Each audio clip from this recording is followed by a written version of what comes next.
නායක ස්වාමීන් වහන්සේ වර ප්‍රමුඛ පූජනීය මහා සංඝරත්නයන් අවසරයි ශ්‍රද්ධා සම්පන්න කාරුණික පින්නතුනි හැමදිනම අද දවසේදීත් බොහෝම ශ්‍රද්ධාවෙන් ලෝතර බුදු පියාණන් වහන්සේ අපි හැම දිනාටම සසර දුක්ගිනි නිවාලීම පිණිස දේශනා කරන්නට යෙදුණු ඒ උතුම් සද්ධර්මයෙන් සල්පයක් ශ්‍රවණය කරගන්නට සූදානම් වෙන මොහොත. පින්නතුනි,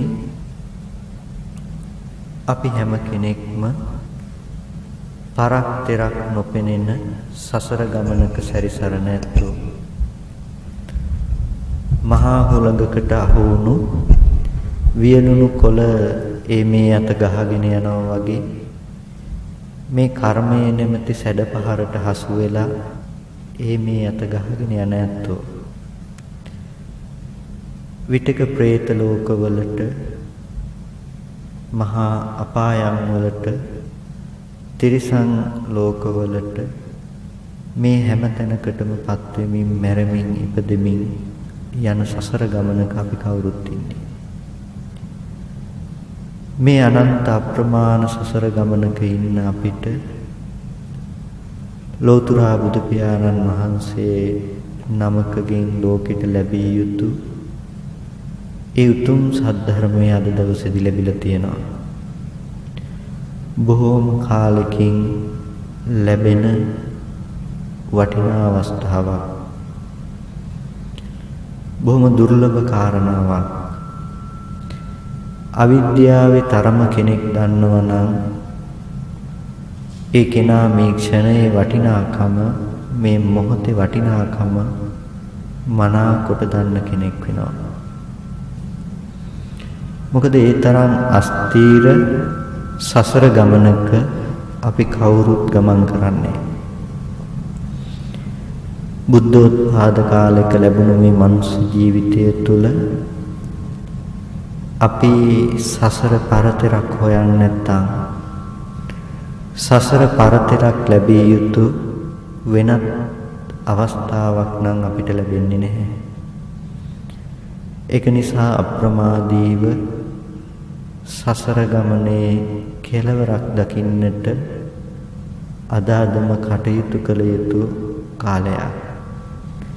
හිස ගිනි අරගත්තේ ඒ ගිනි නිවන්න උත්සාහවත් වෙනවා වගේ සත්‍යාවිය ඕමට්ඨෝ ඩයිහමානෝව මත්තකේ සක්කාය දිට්ඨි පහනාය සතෝ බික්ඛු පරිබ්බජේ.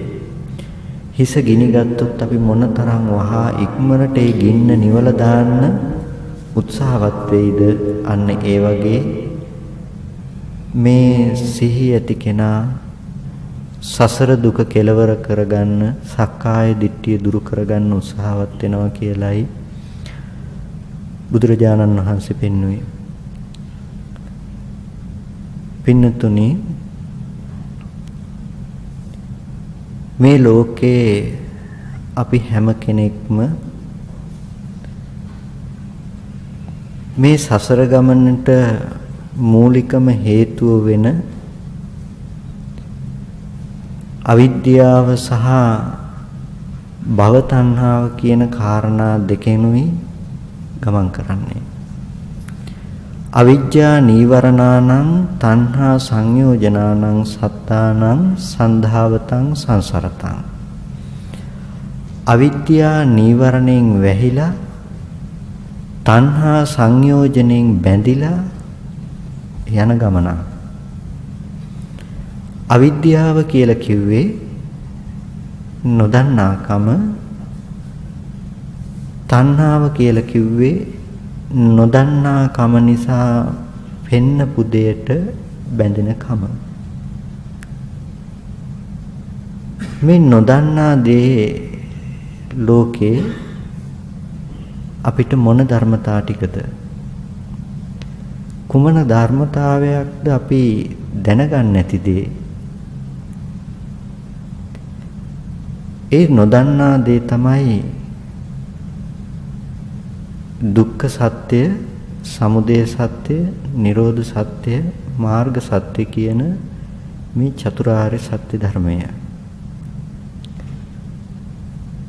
මේ ධර්මතාවයේ නොදන්නාකම නිසා ලෝකයා බෙහෙවින් ඇත සහ නැත කියන අන්ත දෙක තුල හිර වෙලා කටයුතු කරනවා. එතකොට අපේ ජීවිත හැම වෙලාවකදීම තියෙන්නේ එක්ක ඇත කියන අන්තයේ, එහෙමත් නැතිනම් නැත කියන අන්තයේ. කච්චානගොත්ත හාමුදුරු දවසක් බුදුරජාණන් වහන්සේ ළඟට ඇවිල්ලා බුදුරජාණන් වහන්සේගෙන් ප්‍රශ්නයක් අහනවා. ස්වාමීනි, සම්මාදිට්ඨිය කියලා කියනවා. කෙතකින්ද මේ සම්මාදිට්ඨිය වෙන්නේ කියලා. ඒකෙදි බුදුරජාණන් වහන්සේ බොහොම ගැඹුරු දහමක් අපිට පෙන්නනවා. සම්මාදිට්ඨිය ඇති වෙන්නේ කෙතකින්ද කියන කාරණාව. මේ ලෝකයේ බොහෝ සෙයින් ඇත සහ නැත කියන අන්ත දෙක තුල ඉඳලා කටයුතු කරනවා. ඇත කියන අන්තය ඇති කෙනා හැම වෙලාවකදීම ඇති දේ මත සැප හොයන්නට යනවා. ඒ කෙනා කාමසුකල්ලිකාණ යෝගය ඇසුරු කරනවා. ඇත කියන අන්තයේ ඉන්න කෙනා. ඒ කියන්නේ අපිට අද තියෙනවා මුළු සමස්ත ලෝකයක්. අපේ දර්ශනය, අපේ දිට්ඨිය පතිත වෙලා තියෙන්නේ මිච්ඡා දිට්ඨිය. සම්මා දිට්ඨියට ප්‍රතිවිරුද්ධව යන විදියට. ඒක නිසා තමයි සම්මා දිට්ඨිය කියන එකට මේ ඇත නැත කියන අන්ත දෙක අතහරින්න ඕනේ කියලා පෙන්වන්නේ. ඒ කියන්නේ ඇත හෝ නැත කියන මේ අන්ත දෙකම මිච්ඡා දිට්ඨිය අනුව ගිය මිච්ඡා දිට්ඨියට වැටුණ ධර්මතාවය. ඇත කියලා කියන්නේ ස්කන්ධ ධර්මතාවයේ තුල ඇති බවට හම්බෙන ලක්ෂණය.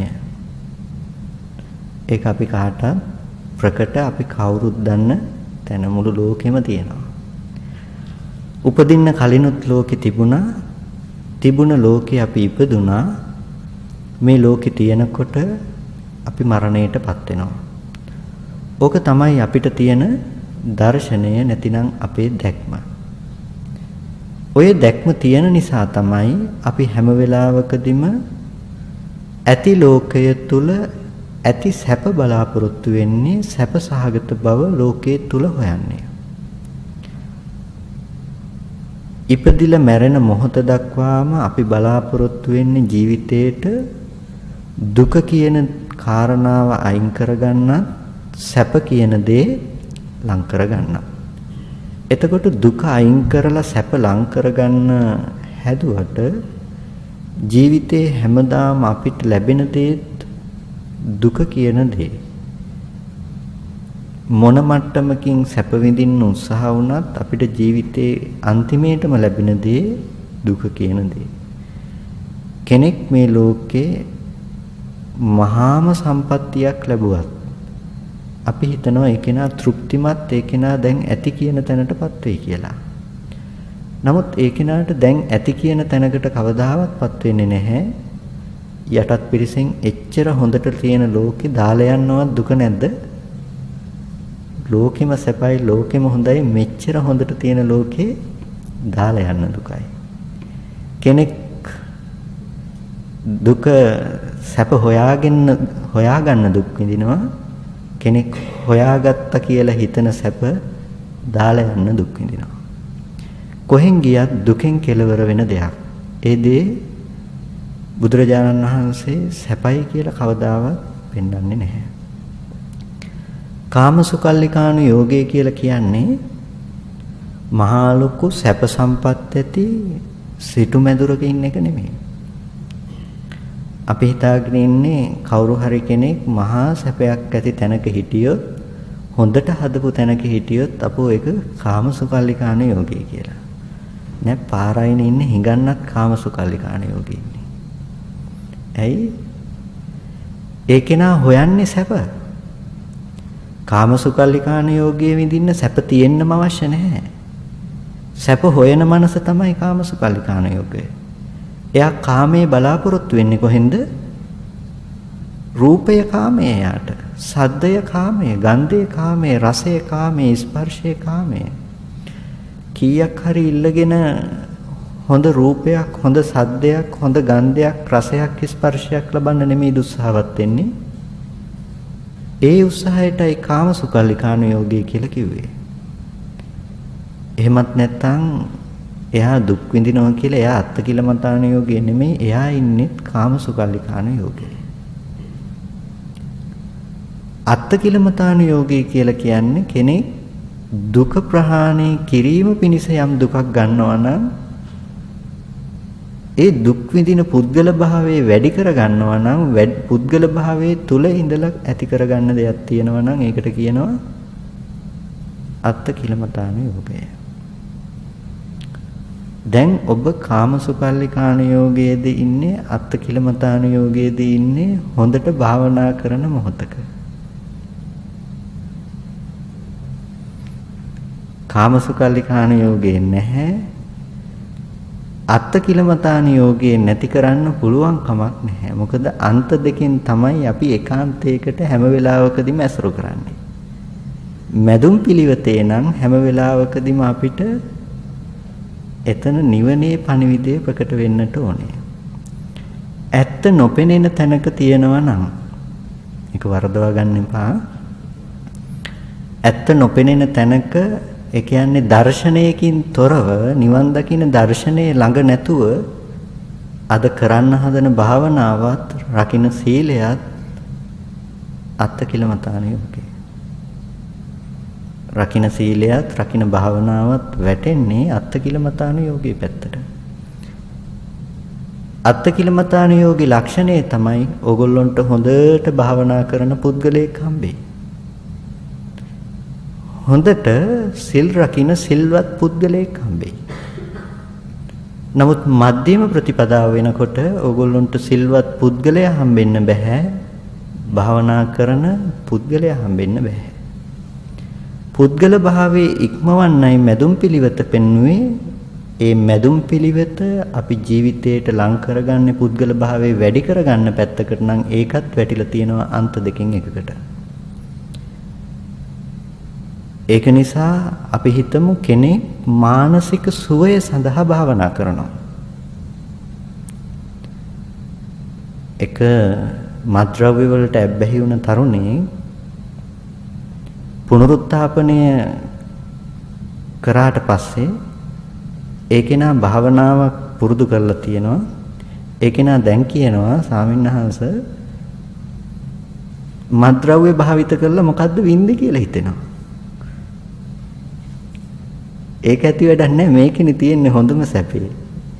ඊට වැඩිය හොඳට සැපයි. හැබැයි ඒක පුද්ගල භාවය නැති කරගන්න නෙමෙයි. ඒක කාමසුකල්ලිකාණ යෝගී. ඒ කාමසුකල්ලිකාණ යෝගී කිව්වේ අපි බලන්නේ කාමසුකල්ලිකාණ යෝගී රූප ශබ්ද ගන්ධ රස ස්පර්ශ ටිකෙන් විතරයි. හැබැයි මනසත් රැස් කරගන්නවා. හිතෙනුත් සැප හොයන්න යනවා. ඒකත් කාමසුකල්ලිකාණ යෝගී තමයි. අපි හිතේ සැනසෙල්ල පිණිස භාවනා කරනවා නම් ඒකට කියනවා ඒද කාමසුකල්ලිකාණ යෝගය කියලා. ඒ වගේම පුද්ගල භාවයේ වැඩි වෙන විදිහට අපි මානසිකාරයේ පවත්වනවා නම් ඒකට කියනවා අත්තිකිලමතාන යෝගයේ පවත්වනවා. හිතට වද දිදී පුද්ගල භාවයේ වැඩි වෙන විදිහේ මානසිකාරයක්. ඒ කියන්නේ දැන් බණ අහනවා. බණ අහගෙන ඉන්නකොට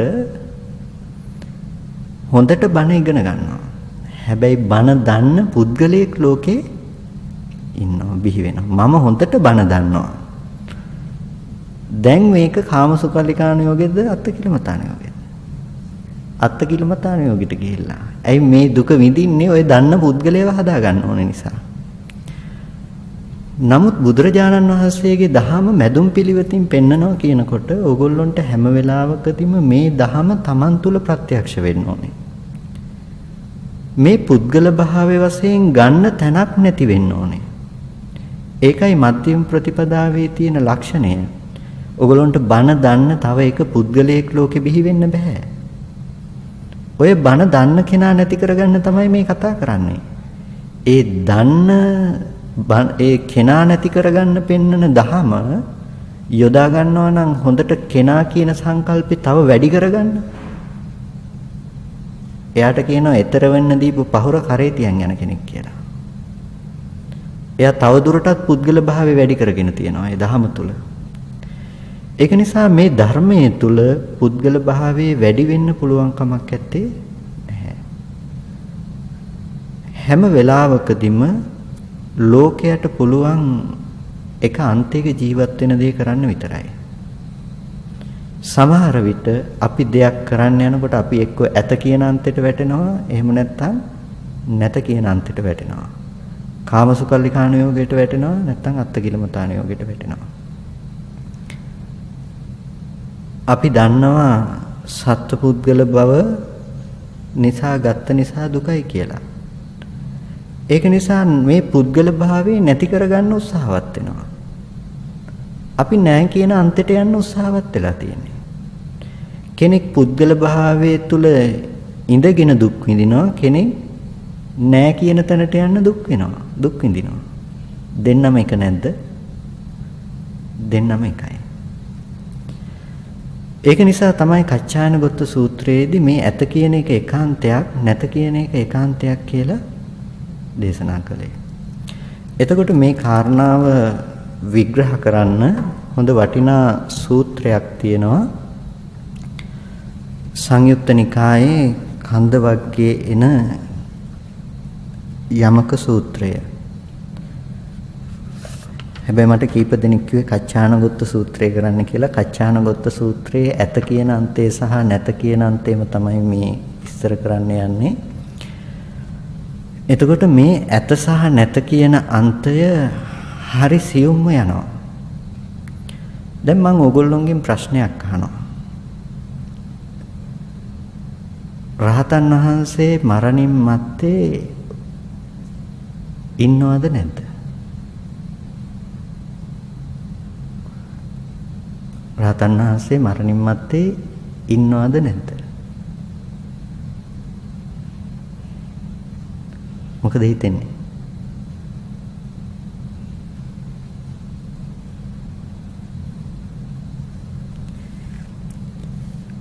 යමක සූත්‍රයේදී බුදුරජාණන් වහන්සේ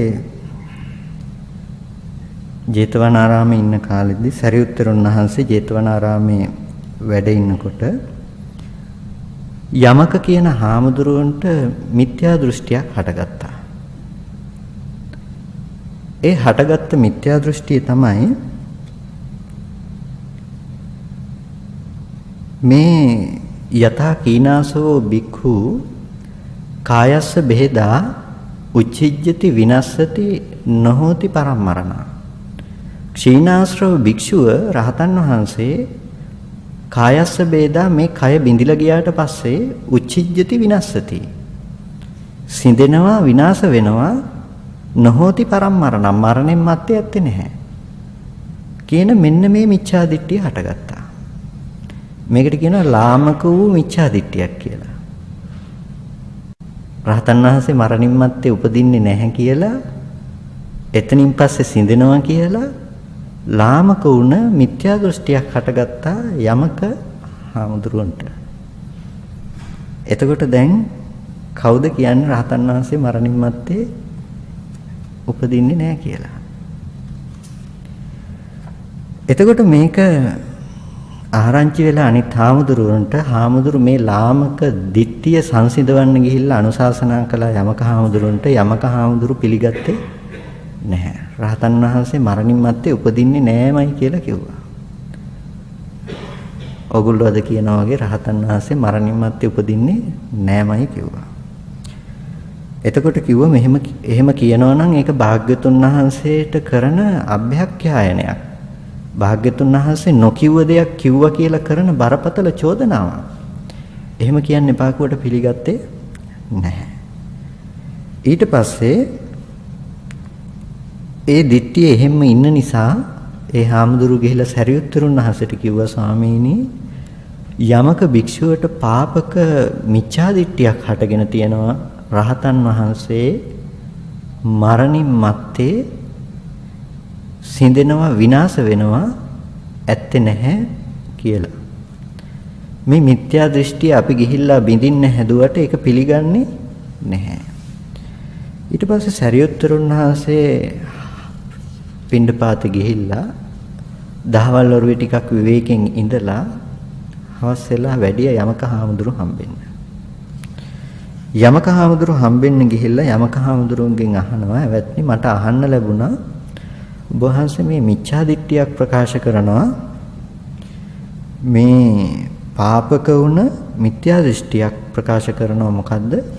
රහතන් වහන්සේ මරණින් මත්තේ උපදින්නේ නැහැ කියලා මිච්ඡා දිට්ඨියක් කියනවා. මොකද්ද ඒක කියලා ඇහුවා.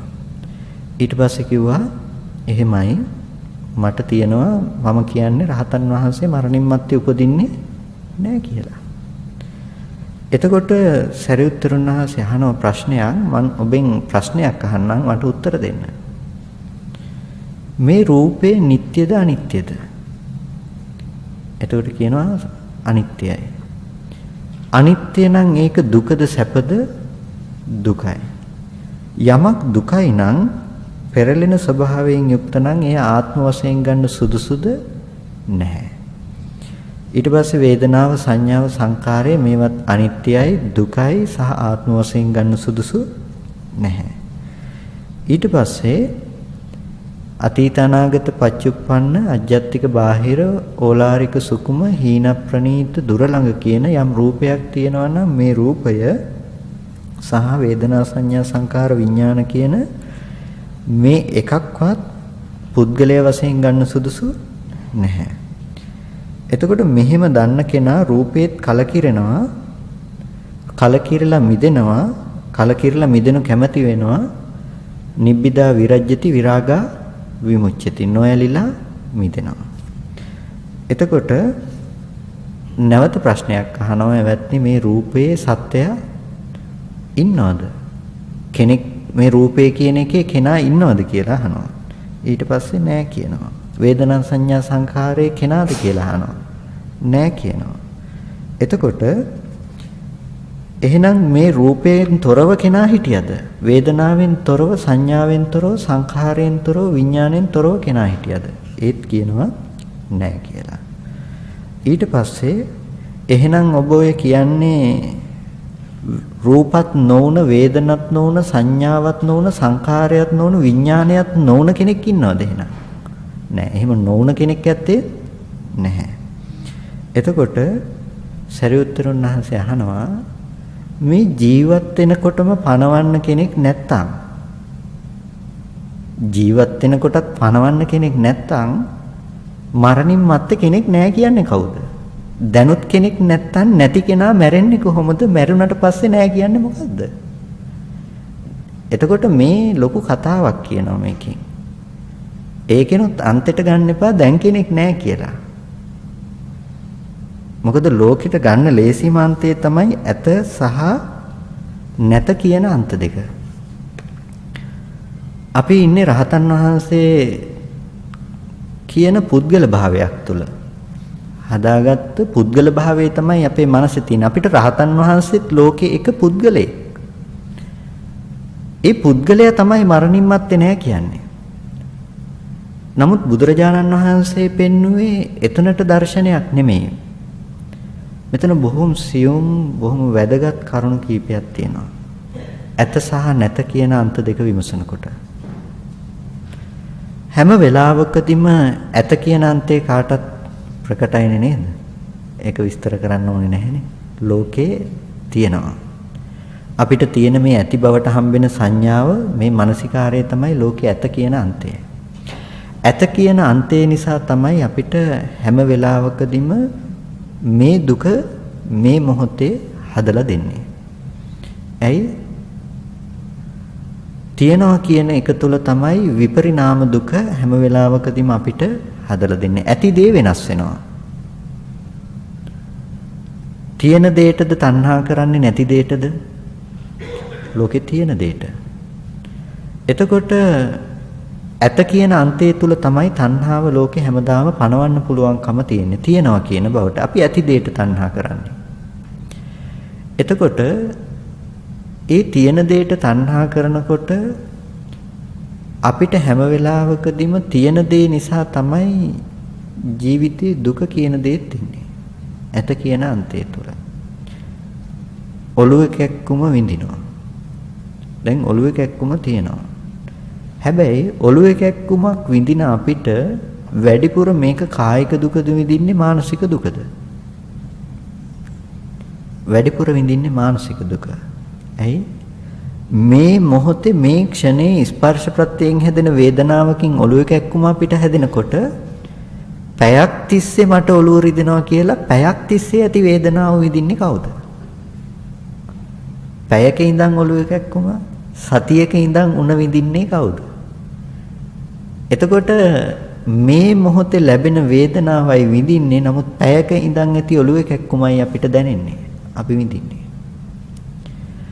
එතකොට ඇත්තටම දැනෙන්නේ දැන් මේ මොහොතේ මේ අවස්ථාව විතරයි. නමුත් හිතෙන් ගෙනල්ලා දෙන දේ මුළු දවසම හරි පැයම හරි මට ඔළුව කැක්කුමයි. ඇයි? වේදනාව නිට්ටයයි. වේදනාව හැම වෙලාවකදීම නිට්ටයයි. රූපය නිට්ටයයි. නිට්ටය බව තුල තමයි අපිට හැමදාම සැපේ බලාපොරොත්තු වෙන්නේ දුක ලබන්නේ. සැපේ බලාපොරොත්තු වීම සහ දුක ලබන්නේ ජීවිතයේ හැමදාම නිට්ටය සංකල්පයේ තුල ඇත කියන අන්තය තුල.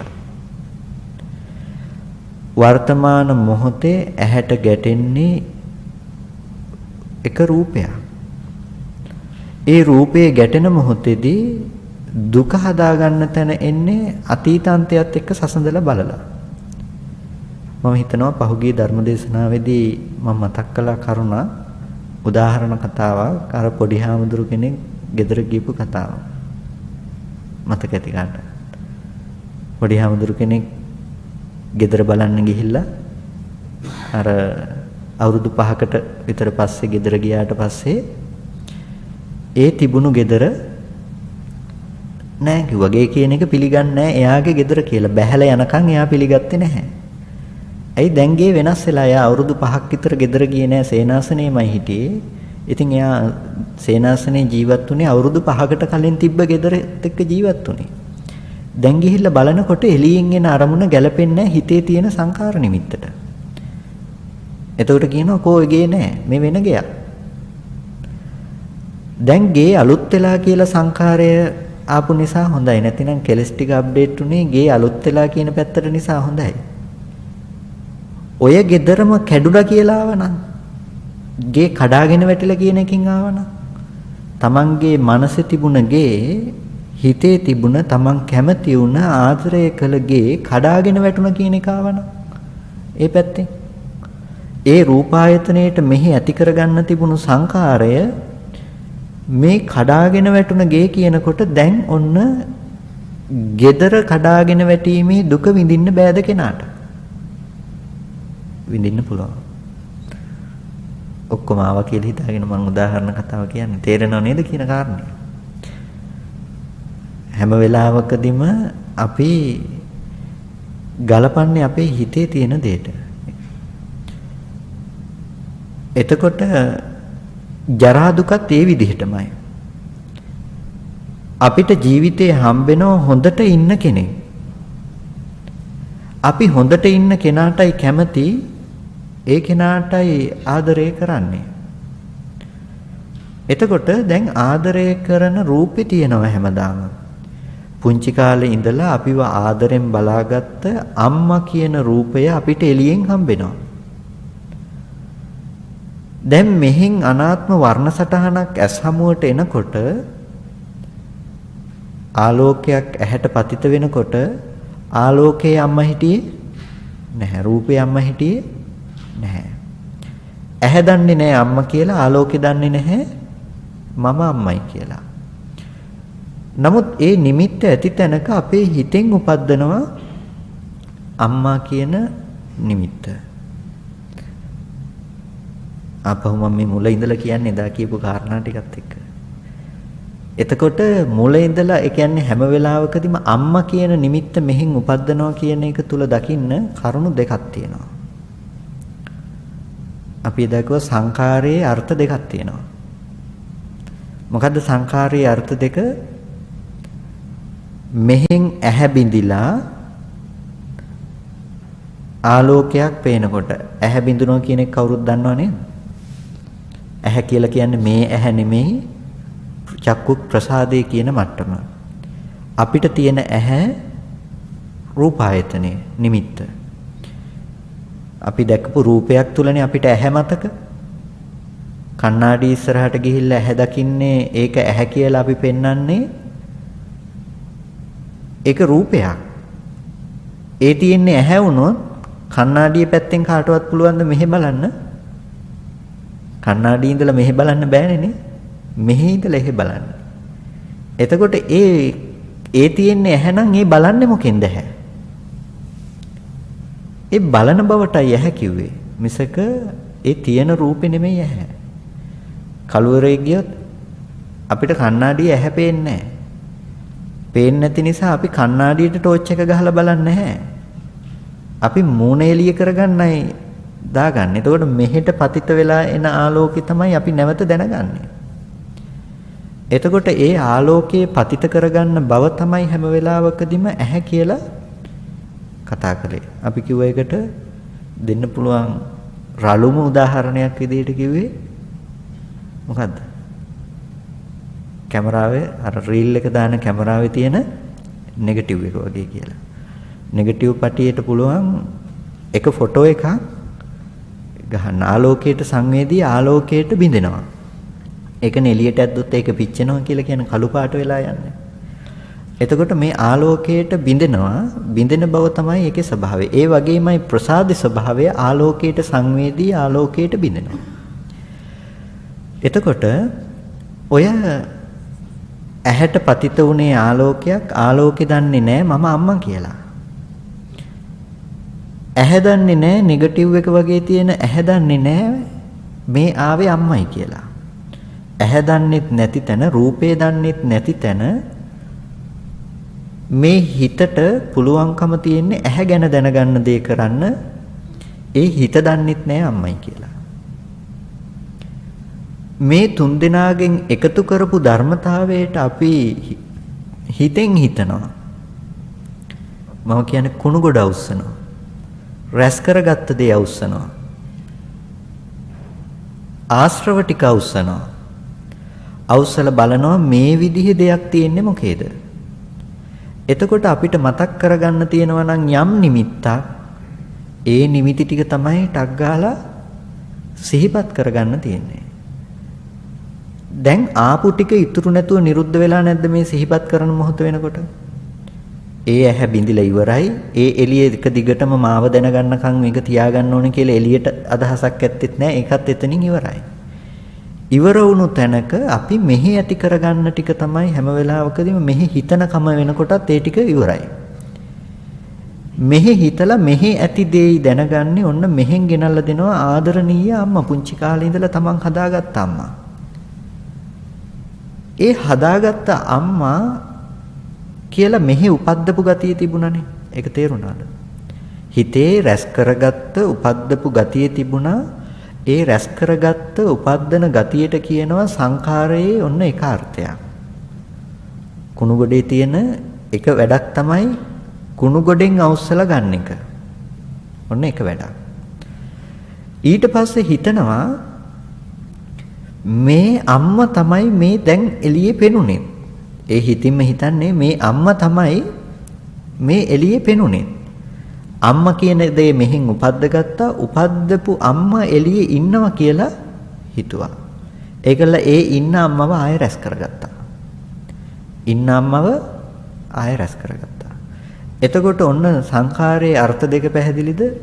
එකක් අම්මා උපද්දනකම, අනිත් එක උපද්දපු අම්මව රැස් කරගන්න එක. අම්මා උපද්දන එක සහ උපද්දපු අම්මව රැස් කරගන්න එක කියලා අර්ථ දෙකක් තියෙනවා. එතකොට හැම වෙලාවකදීම දැන් මෙහෙන් අම්මා මතක් කරනවා. මෙහෙන් අම්මා මතක් කරගන්න එක විතර නම් තියෙන්නේ අපිට දුක් විඳින්න ඕනේ නැහැ කවදා. අම්මා මැරෙන දුක විඳින්න ඕනේ නැහැ. ඇයි මෙහෙන් ඇති බවට ගෙනල්ලා දෙනවනේ. මෙහි තියෙන දේ රැස් කරගන්නකොට තමයි දුක එන්නේ. ඇයි මෙහි ඉන්න අම්මට දැන් මේ ආපු සංඥාව ගැලපෙන්නේ නැහැ. මේ සංඥාවට අපි ආශ්‍රව ටිකෙන් බැඳලා තියෙනවා ලෙඩ වෙලා කියලා. දැන් ඔන්න ඉන්න අම්මා ලෙඩ වෙලා අපිට. අච්චර හොඳට හිටපු අපිව ආදරෙන් බලාගත්ත අම්මා ලෙඩ වෙලා හම්බෙනවා. දැන් ලෙඩවීමේ දුක හදාගත්තේ Taman තුල නෙමෙයිද? ලෙඩවීමේ දුක හදාගත්තේ Taman තුල. එතකොට මරණ දුක හදාගන්නෙත් ওই විදිහට නෙමෙයිද?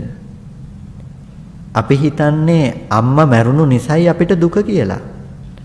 ඇත්තටම දුක අම්මා මැරුණු නිසාද නැත්නම් අම්මා මැරුණා කියලා හිතාගත්ත නිසාද? හිතාගත්ත නිසායි දුක එන්නේ.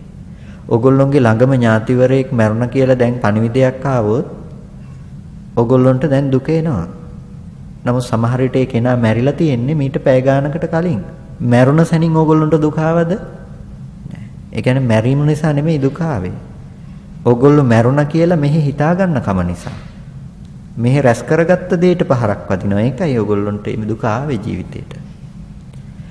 එතකොට හැම වෙලාවකදීම ඔන්න ඔය සංඛාරයේ අර්ථ දෙක නිසා තමයි අපි ඇත කියන අන්ති ජීවත් වෙන්නේ සහ දුක් විඳින්නේ.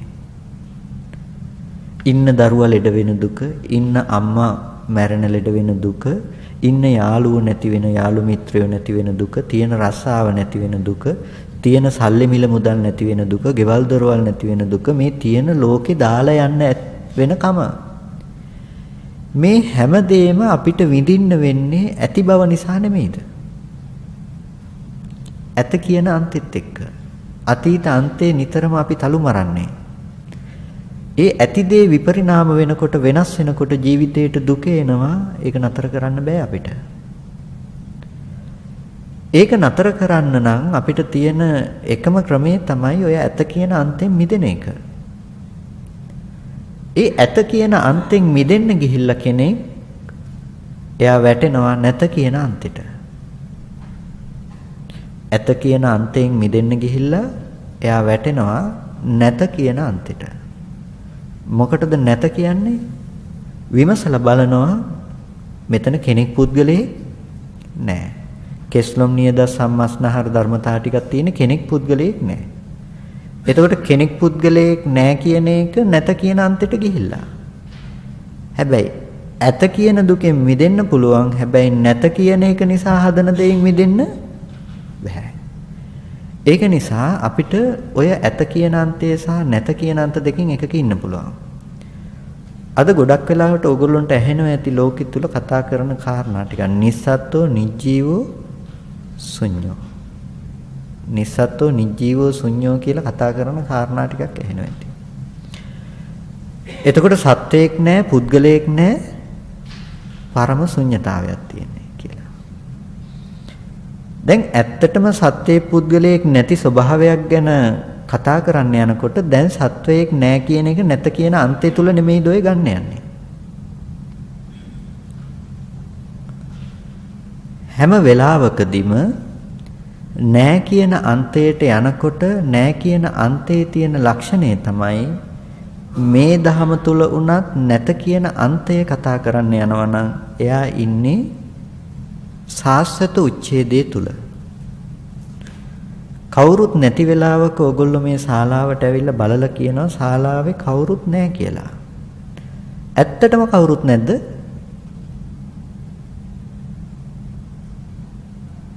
එක්කෙනෙක් ඉන්නවා. කවුරුත් නැත්තම් කොහොමද Taman කවුරුත් නැහැ කියලා දන්නේ? දන්න කෙනා කවුරුත් නැහැ කියලා කිව්වේ කවුද? එයා එතන හිටපු නිසා නෙමෙයිද? එතකොට එයා ඉඳලා එතන. එතකොට කෙනෙක් නැහැ කියනවා. නිස්සත්ත්ව සත්වයක් නැහැ කියනවා, පුද්ගලයෙක් නැහැ කියනවා, ශුන්‍යයි කියනවා. එතකොට මේ කියන්නේ සත්වයක් නැහැ කියන සත්‍යය කෙනා ඉඳලා තියෙනවා.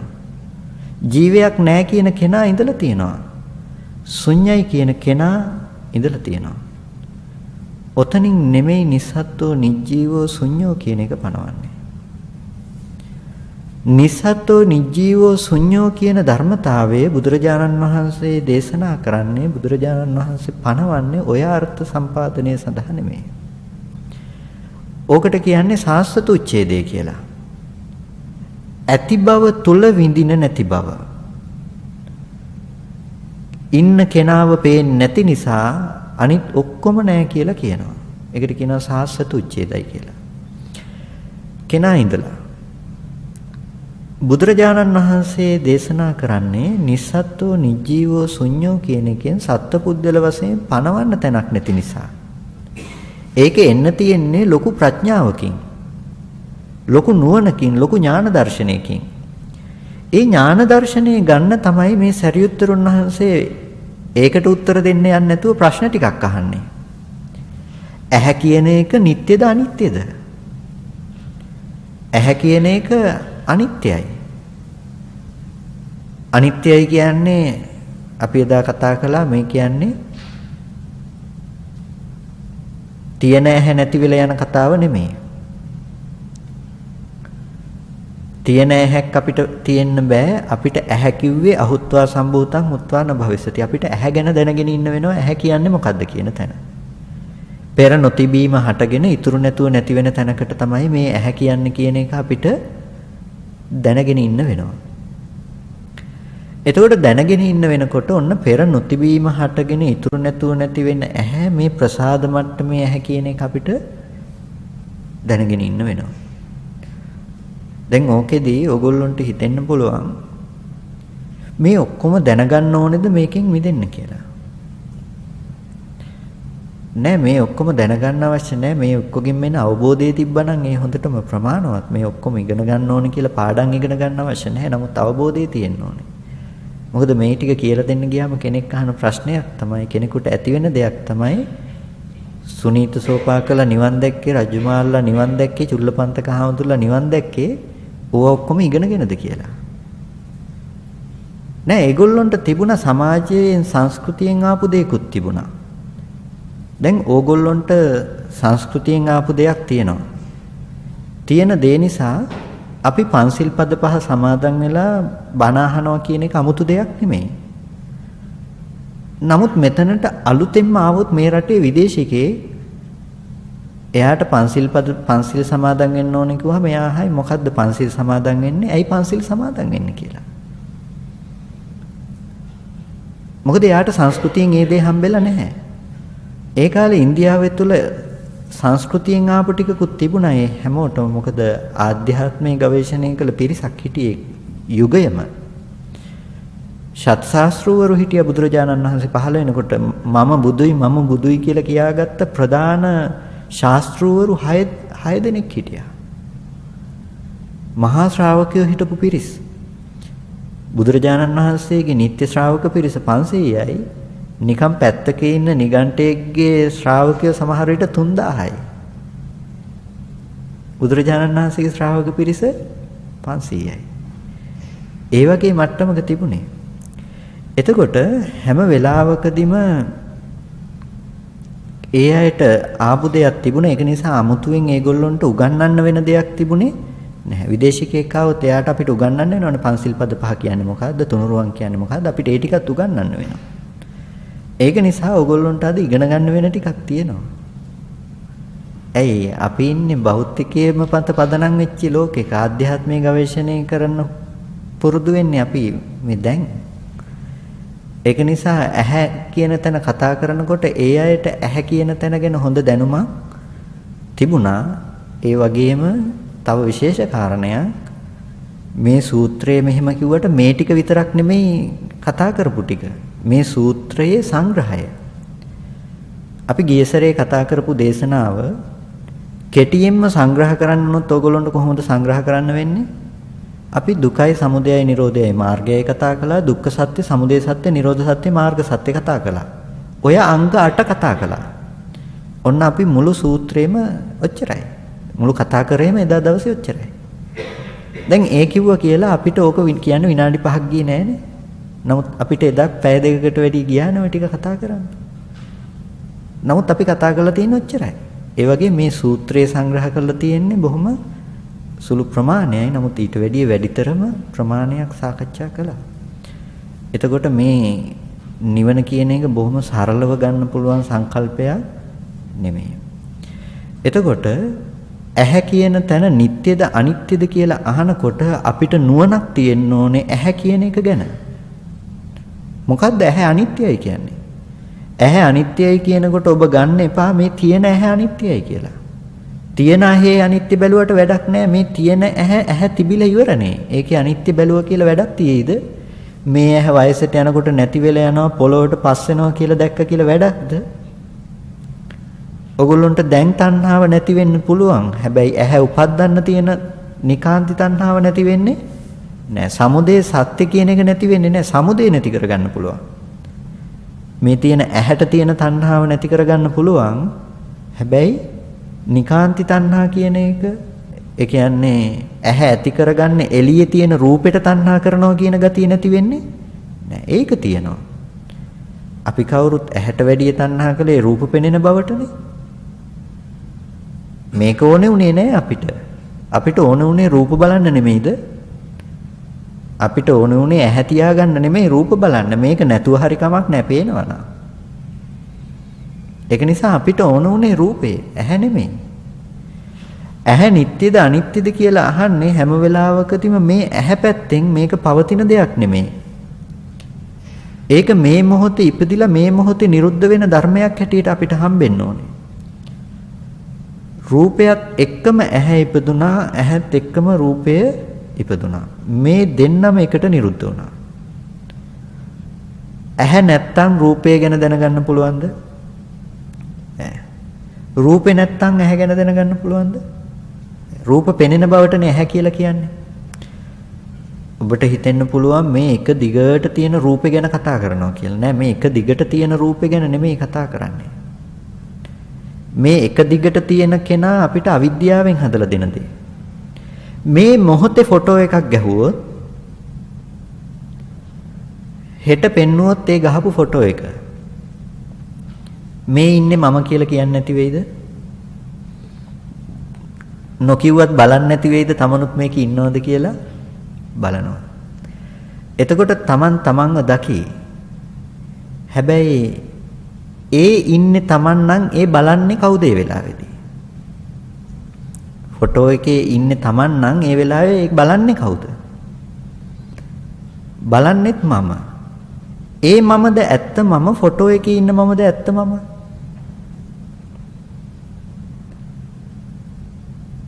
දැන් ෆොටෝ එකේ ඉන්න මම බොරු මම වෙලා බලන මම ඇත්ත මම වෙලා. එතකොට මේ පුද්ගලයා ඉන්නවා කියලා ඇත්ත කියපු මොහොතේ නෙමෙයි මේ ෆොටෝ එක ඔබට පෙන්වන්නේ. තිබුණේ මේ මොහොත නෙමෙයි ෆොටෝ එක ගැහුවේ. මේ මොහොතේ ඒ මම නැති බව තිබුණේ මේ මොහොතේ නෙමෙයිද? ඒක තිබුණෙත් මේ මොහොතේ. ඒ ෆොටෝ එක බලන මොහොතත් ෆොටෝ එකක් ගහලා පහුවදාට පෙන්වනවා. එතකොට කියයි අර දෙකේම මම නෑ, හැබැයි මෙතන මම ඉන්නවා කියලා.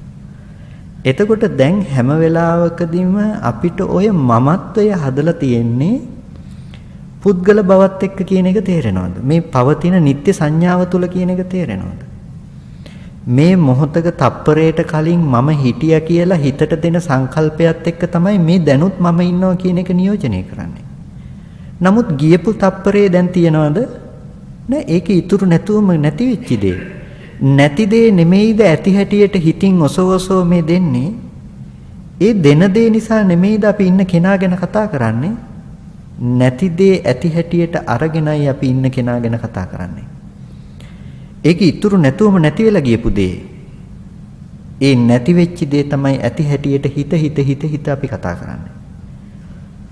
මේ මොහොතේ එන ධර්මතාවයක් නොදන්නාකම නිසා ඇති හැටියට මතක් කරනවා. ස්කන්ධ ටික කියලා කියන්නේ හැම වෙලාවකදීම පිරිසිදු අවස්ථාව, පිරිසිදු මට්ටම. අපිට කච්චානගොත්ත සූත්‍රයේ සෑහෙන කතා කරන්න වෙන කාරණාවක්. මම හිතන්නේ මෙහි අපිට දේශන 3ක් විතර තියෙනවා. අපිට පුළුවන් තරමක් මේක පැහැදිලි කරගන්න. එතකොට දැන් හැම වෙලාවකදීම අපි කිව්වොත් බිත්තියක යම් පාට ටිකක් ගන්නවා. පාට ටික ගාපු තැනක අපිට පෙනෙනවා ගහක්. අපිට පෙනෙන්නේ ගහ. ගහට එහැයින් තිබුණ ඇත්ත පාට ටික.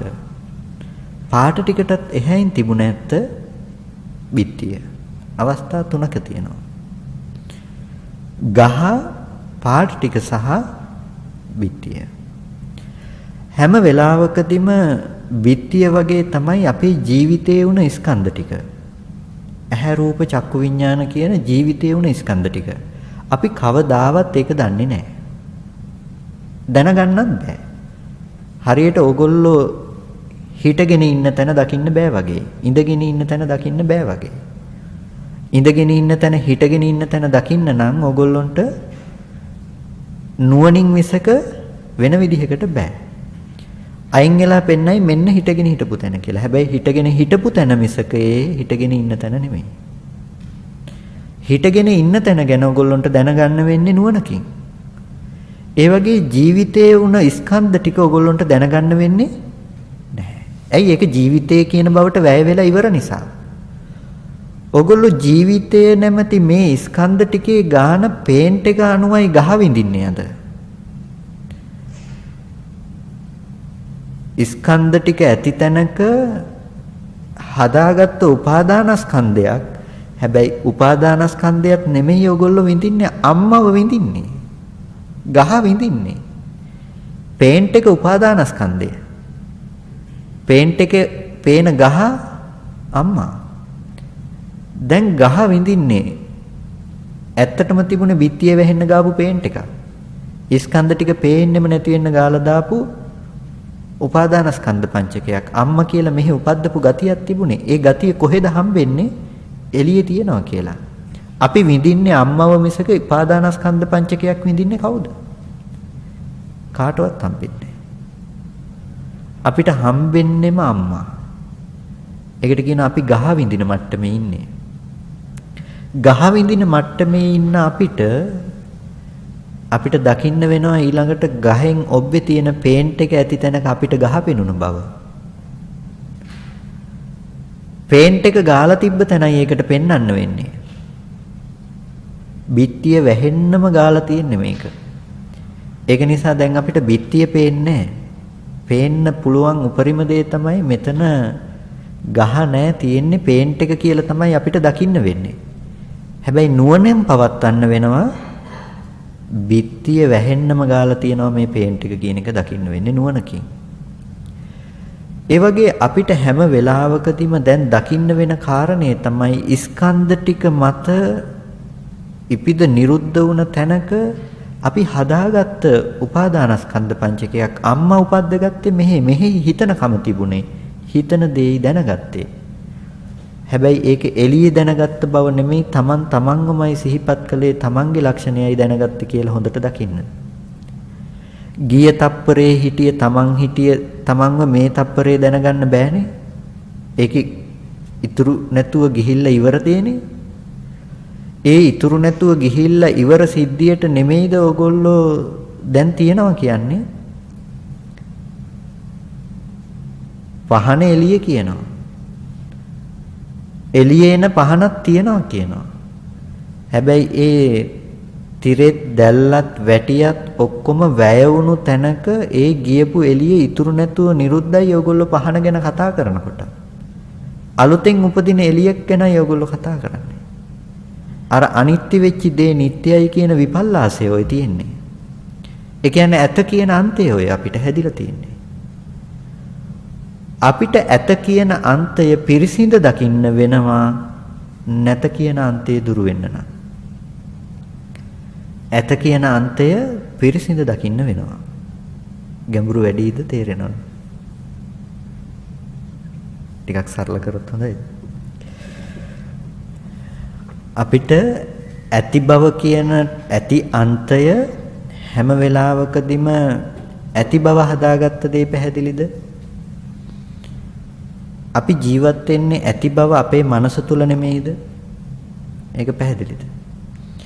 දැන් මම මෙහෙම කියන්නම්. උදාහරණයකට අපේ සේනාසනේ ඉතින් කැලේ තියෙන. ඉතින් ටිකක් දුර ප්‍රමාණයක තමයි තියෙන්නේ.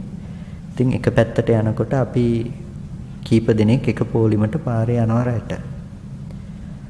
රැට යනකොට දැන් මමත් යනවා අන්තිමේටම සමහර වෙලාවට.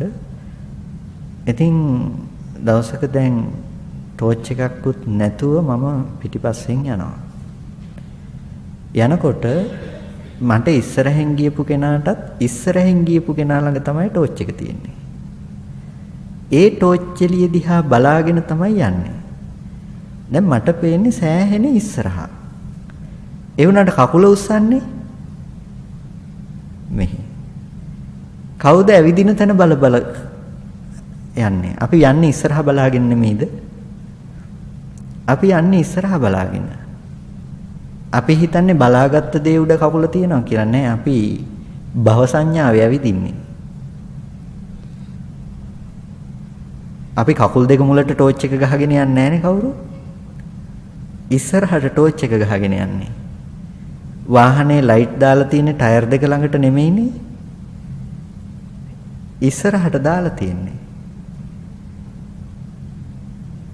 අපි එතකොට මේ ඇවිදින්නේ භව සංඥාව මත. භව සංඥාව කියලා කියන්නේ ඇති බවට හම්බෙන සංඥාව මත නෙමෙයිද ඇවිදින්නේ. පේන්නේ අර පැත්තේ තියෙන දේ, පෙනෙන දේ මෙහි ඇතයි කියලා තියෙන බවට රඳව ගත්ත නිසා නෙමෙයිද මෙහි කකුල උස්සන්නේ අරහේ බල බල. අරහේ බලනවා මෙහි කකුල උස්සනවා. දැන් ඔය ඇතයි කියන අන්තය තුල නෙමෙයිද ඔය අපි ඇවිදලා තියෙන්නේ. ඒ මොහොතේ පෙනෙන දේ හැම වෙලාවකදීම මේ ඇවිදින තැන තිබුණ ඇත්තද? නෑ. ඒක ඉතුරු නැතුව නිරුද්ධ වෙන තැනක මෙහි තියෙනවා ඇවිදින් අර සම්පූර්ණ පාරම. අර දුර ප්‍රමාණය අපිට සම්පූර්ණ පාරම තියෙනවා. ඒක නිසා මෙහි කකුල උස්සනවා. අරහෙ බලනවා මෙහි කකුල උස්සනවා. වාහනේ ලයිට් එක ඉස්සරහට වදින්නේ. ඉස්සරහා බලනවා මෙතන තියෙන වලට බ්‍රේක් ගහන්නේ. ටයර් එක වැටෙන්න යන වලට බ්‍රේක් ගහන්නේ. උනට බලාගෙන ඉන්නේ ඉස්සරහා.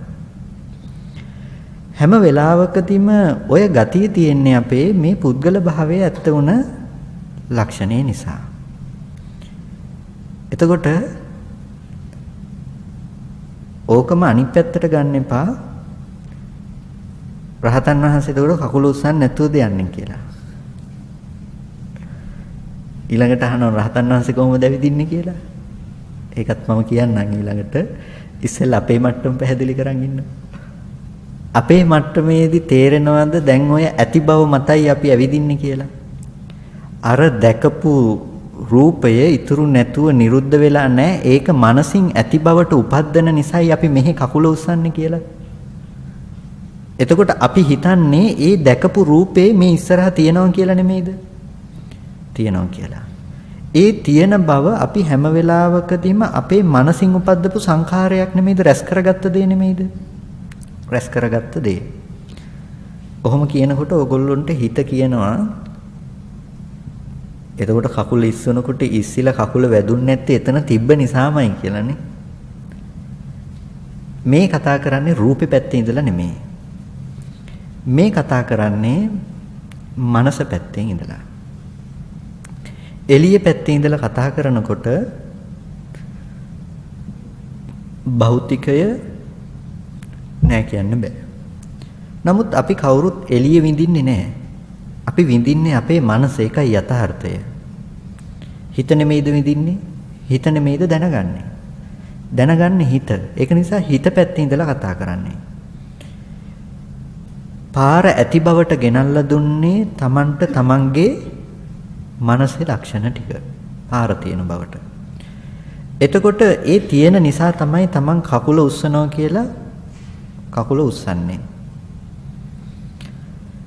හැම වෙලාවකදීම දැන් ඔය ගමනම සම්පූර්ණම තිබුණේ ඇත කියන සංඥාව මත. ඒකේ ලක්ෂණය මොකද්ද ඔයගොල්ලන්ට? ඒ මුළු පාරම තියෙන පාරක්. මුළු පාරම තියෙන පාරක්. මුළු පාරම තියෙන පාරක් වුණාට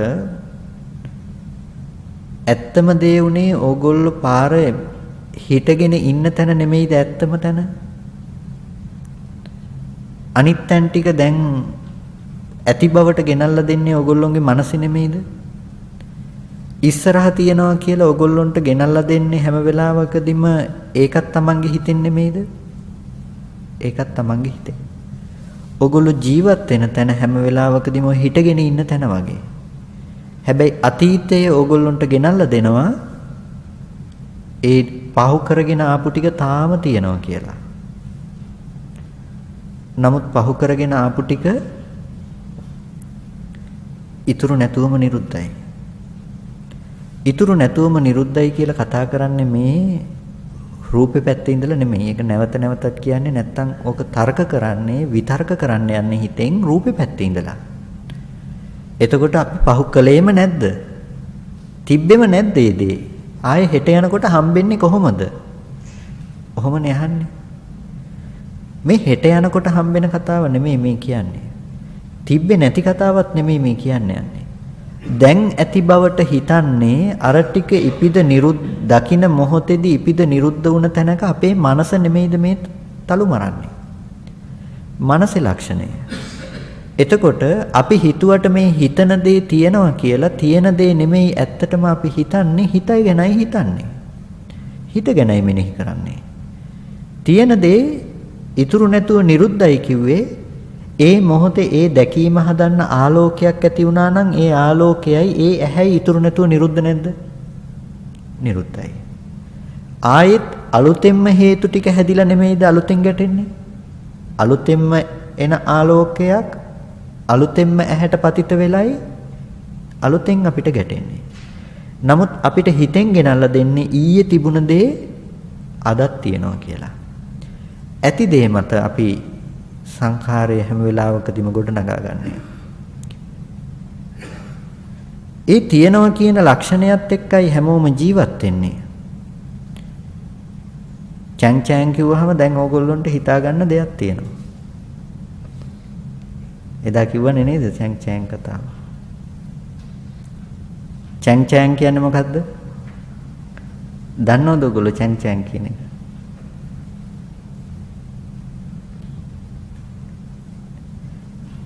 චැන් චැන් කියලා එකක් ඕගොල්ලෝ දැනගන්න විදිහක් නැහැ. එහෙම එකක් නැති නිසා. ඒක සද්ද විතරයි. ඒ වචනේ ඇහෙනකොට ඕගොල්ලෝගේ මනසේ තිබුණේ නැහැ සකස් කරගත්ත සංකාර නිමිති ටිකක් සිහිපත් කරගන්න. හැබැයි ඔය උදාහරණේ කලින් අහලා තිබ්බ කෙනාට දැන් මතක් වුණාට අග්ගාලා එදා චැන් චැන් කියන වචනේ ඇහෙනකොටම එදා කියපු උදාහරණේ අදත් කියනවා කියලා. එතකොට දැන් සද්දෙට බැඳපු නිමිති ටික නෙමෙයිද Taman සිහිපත් කරගත්තේ. ඔය උදාහරණේ අහලා නැති කෙනාට ඒක දැනගන්න බැරි වෙන්නත් තව කෙනෙකුට දැනගන්න පුළුවන් වෙන්නත් හේතුව තම තමන් දැනගත්තේ තම තමන්ගේ මනසේ ඇති ලක්ෂණය නිසා නෙමෙයි. දැනගත්තේ හිතේ ඇති ධර්මතා ටික. හිතේ ඇති ධර්මතා ටික තලු මරනකොට හිතේ ඇති ධර්මතා ටික මෙනෙහි කරනකොට එයා හිතන්නේ හැබැයි ඒක එළියේ තියෙන දේ කියලා. ඒකයි ඔයගොල්ලන්ට එදා කියපු උදාහරණය අදහන්න පුළුවන්කම ලැබෙන්නේ. නමුත් හිතේ තියෙන දේ එළියට දාන්න නැති කෙනාට ඒ උදාහරණය අලුතෙන් අහන්න පුළුවන්. ඒ උදාහරණය අලුතෙන් අහන්න පුළුවන්. අලුතෙන් අහන්න පුළුවන් කියන්නේ එයා දන්නේ නැහැ කියන එක නෙමෙයි ඒ ගැන. එයාට නුවණක් තියෙනවා තමන්ගේ හිතමයි තලු මරන්නේ කියන තැන ගැන. ඒක නිසායි ඒක අලුත් දෙයක් වෙන්නේ. අපි එදා කියපු උදාහරණේ කියලා මේ එන සද්දෙට උදාහරණේ බඳිනකම නිසායි එදා අහපු සද්දේ අද අහන්න පුළුවන්කම තියෙන්නේ. ඒක තමයි අපි ඉන්න ඇත කියන අන්තය. හැම වෙලාවකදීම අපේ ජීවිතේ ගොඩනැගිලා තියෙන ඔය ඇත කියන අන්තෙත් එක්ක. දැන් ඕගොල්ලෝ මතක් කරගන්නේ ඕගොල්ලෝගේ ගෙදර. මතක නිසා නෙමෙයිද ගෙදෙට්ට යන පාර හොයාගෙන ගිහිල්ලා යන්නේ ගෙදෙට්ට. මතක නිසා. මතක ඇති බවට, තියෙන ගෙදෙට්ටයි යන්නේ. තියෙන ගෙදරට යනකම හැම වෙලාවකදීම ඇත කියන අන්තෙට යන ගමන ඔගොල්ලන්ට මේ කය අරගෙන යන්න බැරි වුණොත් මේ කය මෙතන මත හැරියා gedara විඳින්න පුළුවන් තැනකට ප්‍රතිසන්දි වශයෙන් හරි යනවා. තණ්හාව අනුව ගියොත් පෙරේතෙක් කියලා හරි යනවා. ඇතයි කියන අන්තයට අනුව එතකොට අපිට මේ ජීවිතේදීත් හැම වෙලාවකදීම ගිහිල්ලා තියෙන්නේ. ඒක නිසා ඔය ඇත කියන අන්තේ දුරු වෙන විදිහට තමයි ප්‍රශ්නේ අහන්නේ. ඕගොල්ලොන්ට ඇත කියන අන්තේ තියෙන මොන ධර්මතා ටිකේද කියලා විමසලා බලන්න. රූපේ තියෙනවා, සද්දේ තියෙනවා, ගන්ධේ තියෙනවා, රසේ තියෙනවා, ස්පර්ශේ තියෙනවා. ඔය ටික නෙමෙයිද ඇත කියන අන්තය තුල ගෙනල්ලා දෙන්නේ. ඔය ටික තමයි ගෙනල්ලා දෙන්නේ. ලෝකේ තියෙන්නේ රූප, ශබ්ද, ගන්ධ, රස, ස්පර්ශ. කතා කරන්න පුළුවන් මිනිස්සු ලෝකේ ඉන්නවා. ඒ මිනිස්සුන්ව බලන්න පුළුවන්. ඒ මිනිස්සුන්ව අල්ලන්න පුළුවන්. ඒ තියෙන ලුණු රස, මිරිස් රස විඳින්න පුළුවන්. ඒ තියෙන ගඳ සුවඳ විඳින්න පුළුවන්. ඔය සංකල්පෙ නෙමෙයිද තියෙන්නේ? ඕකයි අපේ සංකල්පය. එතකොට ඔය තියෙන්නේ මේ ධර්මතාව ටික ඇත කියන සංකල්පය. දැන් එකින් එක ගලවලා බලන්න. ඇහැ කියන දේ මේ දැන් නම් උපදින්නේ. අතීතේ අපි දැක්ක ඔක්කොම අපේ හිත සිහිපත් කරගන්න බව නම් මේ මොහොතේ එන මොහොත විතර නම් අපිට උපදින තැන තියෙන්නේ. එතකොට අපිට වර්ණ ලෝකේ තියෙන්න බෑ අතීතේ තිබුණා කියලා. එතකොට ගන්ධය මේ දැනෙන මොහොතේ විතර නම් ගන්ධය දැනගන්නේ. අනිත් ඔක්කොම ඇති බවට ගන්න අපේ මනස නම්. අපිට හම්බෙන්න බෑ ගන්ධය නිට්ටයයි කියලා.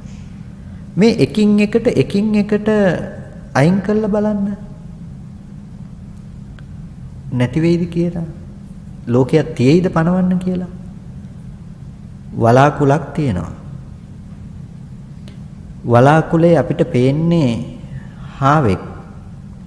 හාවෙක් පේන තැනක අපිට කියනවා මෙතන තියෙන්නේ වලාකුලක් කියලා දකින්න. හැබැයි වලාකුල විතරක් දැකලා හරියන්නේ නැහැ. වලාකුල කියලා දකින්න නම් අපිට වලාකුලේ තියෙන ස්වභාවය දකින්න වෙනවා. පිනි බින්දු බින්දු තියෙන ස්වභාවය. පිනි බින්දුවෙන් පිනි බින්දුව අයින් කරොත් වලාකුලක් තියෙයිද? නැහැ. එහෙම වුණොත් හාවෙක් ඉඳීද? නැහැ. අපි හාව කියලා ගත්ත නිසා වලාකුල පිනි බින්දු ටිකක් ඇති තැනක වලාකුල හදාගෙන වලාකුලේ හාව කියලා හදාගත්ත නිසා හාව උපදින, හාව ලෙඩ වෙන, හාව මැරෙන දුක අපිට හදාගන්න පුළුවන්කම තියෙනවා. නැතිනම් හාව වෙනස් වෙන දුක, වලාකුල වෙනස් වෙනකොට අපි හාව කියන දෙයට ආදරය කරලා නම් අනේ අර හාව විය කියලා ගියා කියලා අපිට දුක් වෙන්න වෙනවා. එතකොට මේ හාව කිව්වේ අපි හැම වෙලාවකදීම දැනගන්න පිනිබින්දු ටිකක් ඇති තැනකට.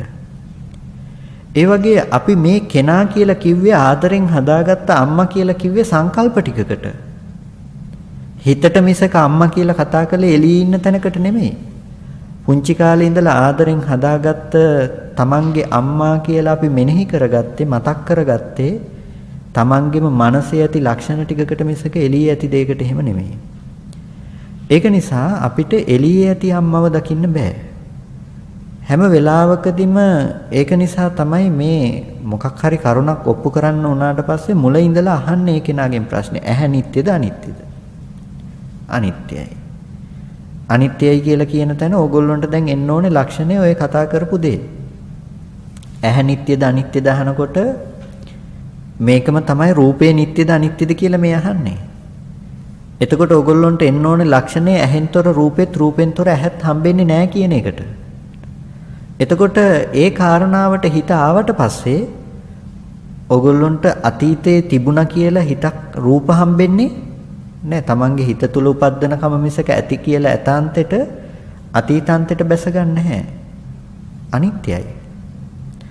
අනිත්‍ය වෙන දේ දුකයි කියනවා. දුකයි කියන්නේ හැම වෙලාවකදීම අනිත්‍ය දේ නිට්ටයයි ගැනීම නිසා ඒක අමතක කරන්න එපා. අනිත්‍ය වෙන නිසා දුකයි කිව්වේ නැහැ. අනිත්‍ය වෙන දේ නිට්ටයයි කියලා ගත්ත නිසායි දුක ආවේ. මේ මොහොතේ නොදන්නා මට්ටමකින් ඉතුරු නැතුව නිරුද්ධ වෙච්චි රූපය තියෙනවා කියලා හිතාගත්ත කම නිසා නෙමෙයිද අම්මා මැරෙන දුක විඳින්න පුළුවන් උනේ? මේ මොහොතේ ඇහැට ආවේ පාට ටිකක් නම් පාට ටිකෙන් ඕගොල්ලන්ට දෙන්න පුළුවන් ද අම්මා මැරෙන දුක? පාට ටිකකින් අම්මා මැරෙන දුක දෙන්න බෑ. අම්මා මැරෙන දුක දුන්නේ ඕගොල්ලන්ට මෙහි හදාගත්ත සංකල්ප ටිකකින්. එතකොට මෙහි හදාගත්ත සංකල්පයයි ඕගොල්ලන්ට දුක හදලා දුන්නේ හැම වෙලාවකදීම පාට නෙමෙයි. ඒ කියන්නේ මේ අනිත්‍ය දේ නිට්ටයයි කියලා ගත්ත නිට්ටය සංඥාව නිසා නෙමෙයි දොයි දුක හැදුවේ. ඔය නිට්ටය සංඥාව නිසා ඔය නිට්ටය සංකල්පය නිසා ඔයගොල්ලන්ට දුක හදලා දුන්නේ. ඒක නිසා අනිත්‍ය දේ දුකයි කියන්නේ අනිත්‍ය දේ නිට්ටයයි කියලා ගත්තොත් තමයි දුක හැදෙන්නේ. කෙනෙක් අනිත්‍යයි කියලා දැක්කනම් එයාට දුකෙන් මිදෙන්න බෑ. දුක උපදින්න විදිහක් නැහැ නේ. එයා දුකෙන් මිදෙන්න ඕනේ. ඒක නිසා අනිත්‍ය දේ නිට්ටයයි කියලා ගත්ත නිසා තමයි දුක ආවේ. යමක් අනිත්‍ය නම් යමක් දුක නම් එය ආත්ම භව වශයෙන් ගන්න සුදුසුද? කියනවා නුසුදුසුයි. ඇයි මේ ඉපිදෙන ඉතුරු නැතුව නිරුද්ධ වෙනවා නම් මෙතන තියෙන දේ නිරුද්ධ වෙන දේ ආයේ දෙයක් තිබිලාද? නෑ. නිරුද්ධ වෙලා. ඒක නිසා දැන් මෙන්න මේ වගේ හොඳට රූපය පිරිසිඳ දකින්න කියලා කිව්වා. එතකොට රූපේ පිරිසිඳ දකිනකොට ඔගොල්ලොන්ට හොඳට තේරෙන්න ඕනේ හැම වෙලාවකදීම මේ ඇති බවට ගත්තකම ජීවිතේට දුක ගෙනාවා කියන එක. ඇති බව තුල දුක හදාගත්ත කියන එක. එතකොට ඇති බව තුල දුක හදාගත්ත අපිට මේ ඇති බව තුල ගොඩනැගිලා තියෙන උපය උපාදාන කියලා ධර්මතා ටික.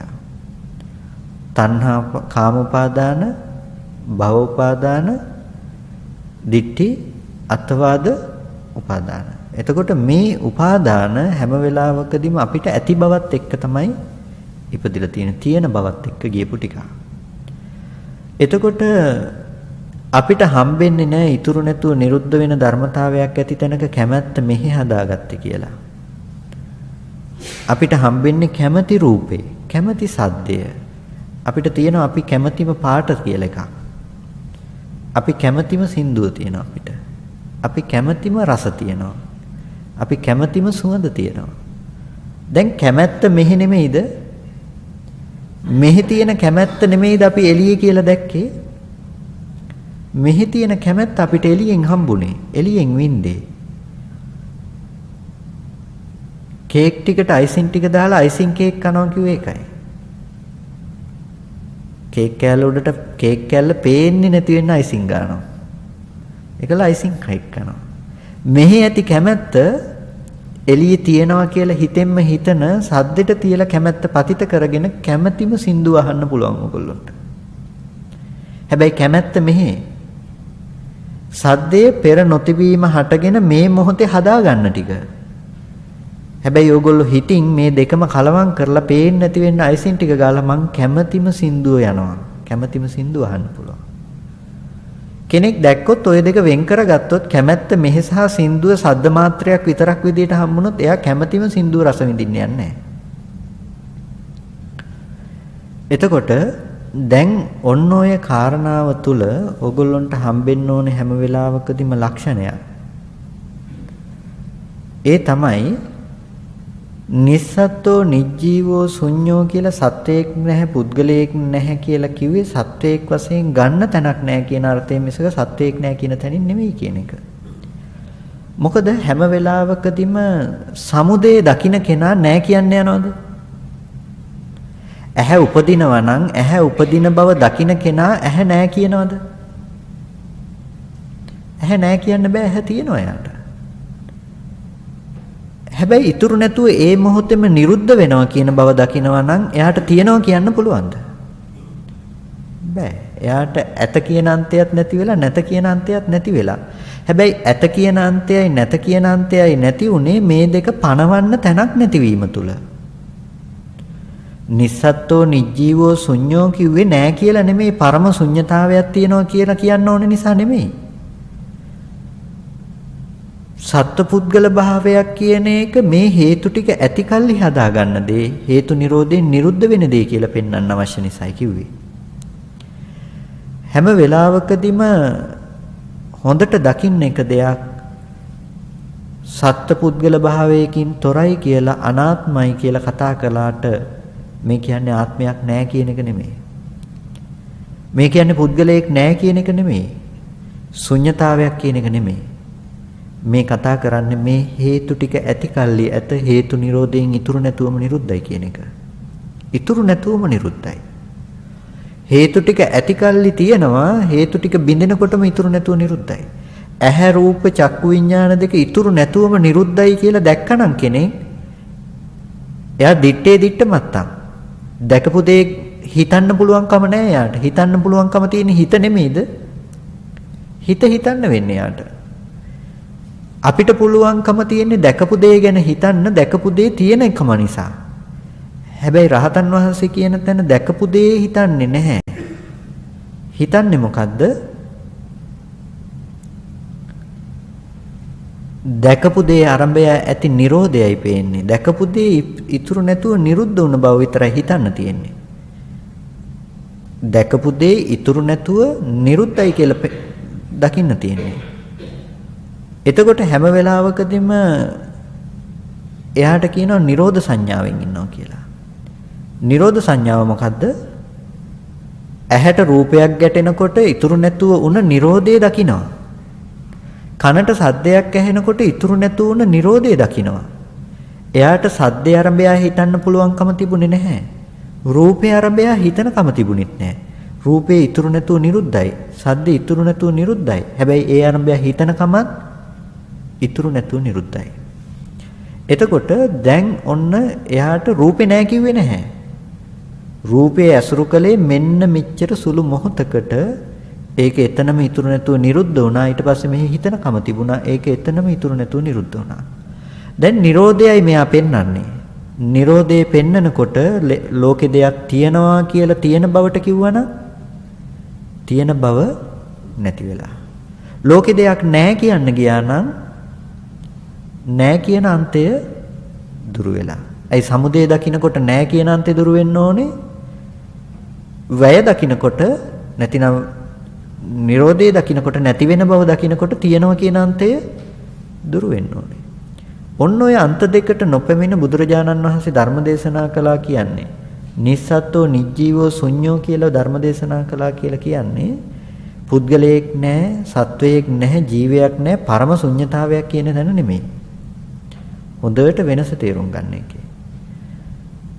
ශුන්‍යතාවේ නම් ශුන්‍යතාවේ විඳින්නා එතන ඉඳලා තියෙනවා.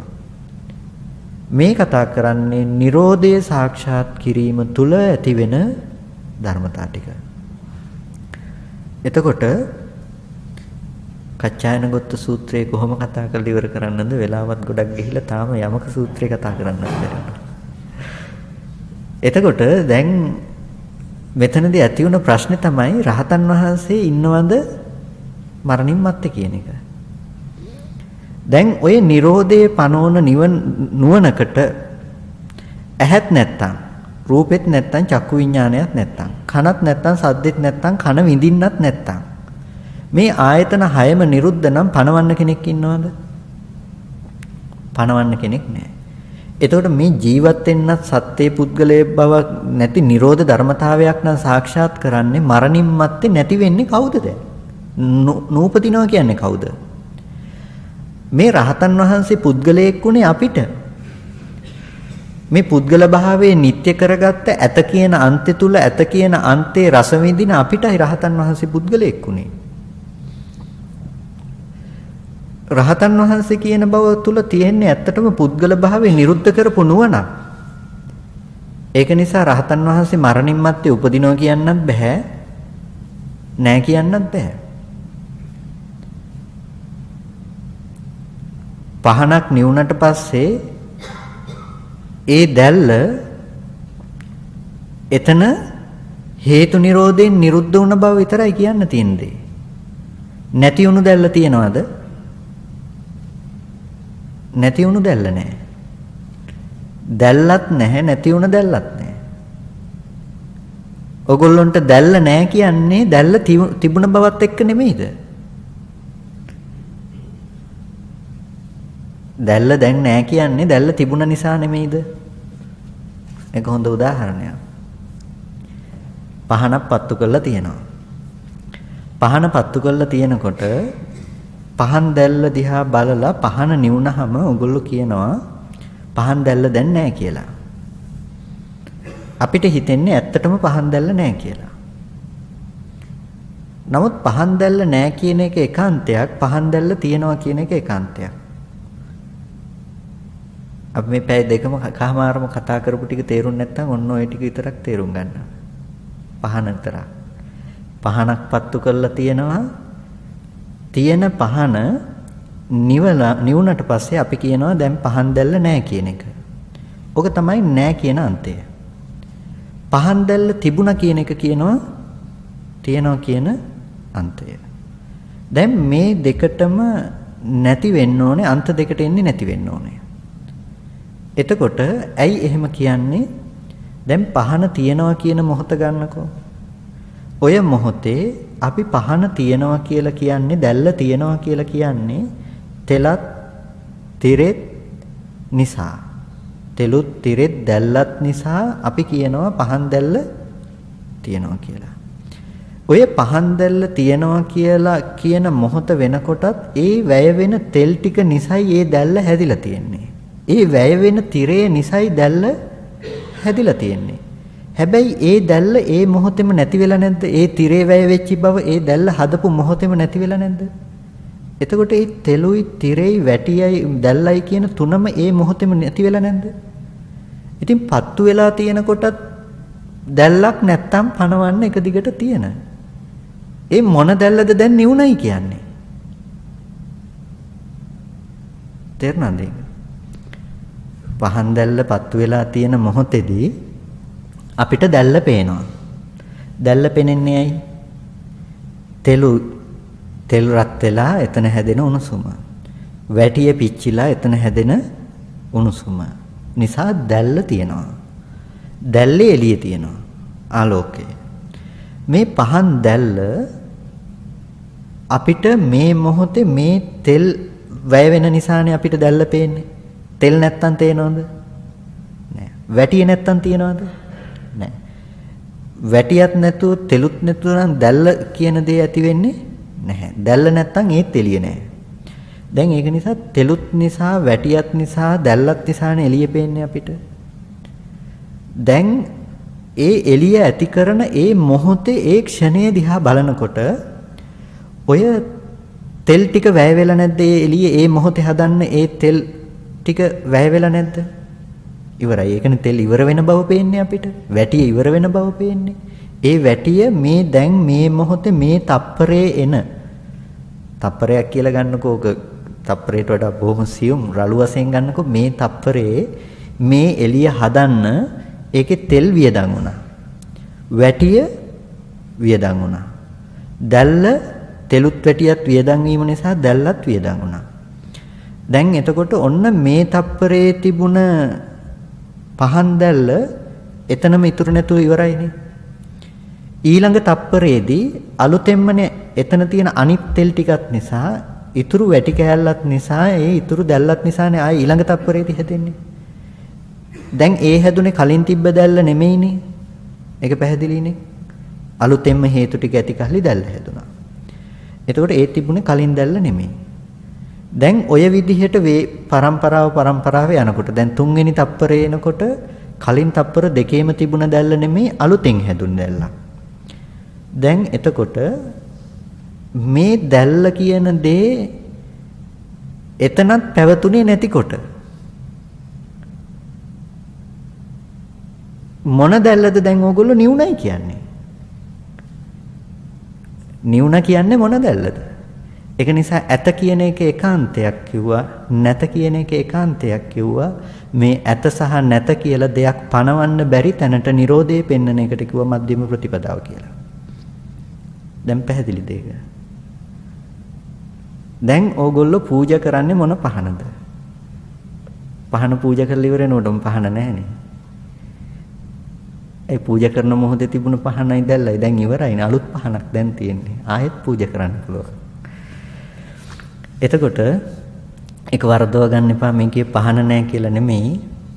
මම කිව්වේ ඒක සම්මුති ඥානය අපිට තියෙන්නේ බෑ. එතකොට හැම වෙලාවකදීම පහන හදාගත්තේ මේ දැල්ල ඇති බවට ඇති අන්තය සහ නැත කියන එක අන්තයක්. මේ ඇත සහ නැත කියන අන්තයේ දෙපැත්තම අතහැරලා නිරෝධය පෙන්වන්න වෙනවා. පහන තියෙන කොටත් තිබුණේ නිරෝධයක් නම් පහන නැහැ කියන්න හේතුවක් ඇත්තේ නෑ ආය. ඒක නිසා එයා ඇතාන්තෙනුත් මිදිලා නැතාන්තෙනුත් මිදිලා.